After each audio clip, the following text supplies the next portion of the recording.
We are standing on Battle Hill, and this was one of the 4 hills in the Battle of Brandywine. There was also Osborne Hill, Sandy Hill, and Birmingham Hill, and it was a strategic point. In some of the planning work we've done, we have actually used a military terrain analysis called COCOA, and that looks at what soldiers at the time would have seen in the terrain. This landscape and the other ones that I named are all preserved. So a military historian or a soldier, the Army War College actually uses this analysis, can come to this terrain and they can still see what a soldier would have seen. So this was a very strategic point. There were British cannons basically on this hill, British were on this hill, and then Sandy Hill is across the hollow, and that's where the Americans would have been strategically. So, and there's a hollow between called Sandy Hollow. And then what happened here? Tell us about like what happened.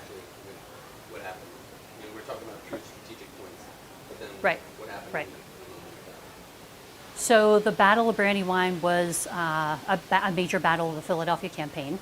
And after the British, the Crown forces, did marches from Kennett Square in 2 lines, one went north, one went due east to Chadds Ford, the British distracted General Washington at Chadds Ford while the rest of the British Army, made up of Hessians and Loyalists as well, so it's called the Crown Forces, went north and basically did a hook.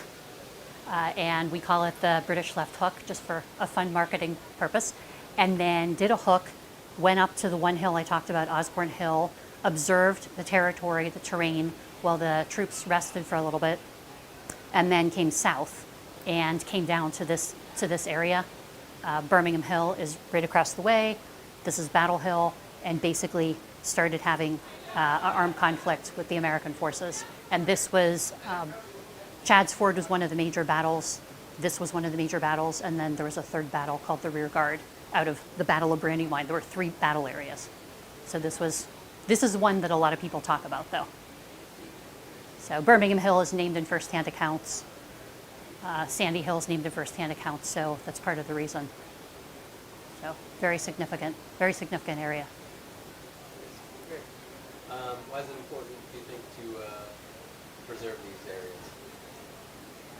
I think people, to understand history, it's one thing to read it in a book, but when you can come to the authentic landscape, particularly one that has the original terrain and some of the original historic buildings from the 18th century, you can actually see buildings and terrain that witnessed what was happening at the time. And again, this was one of the major battles for the British capturing Philadelphia.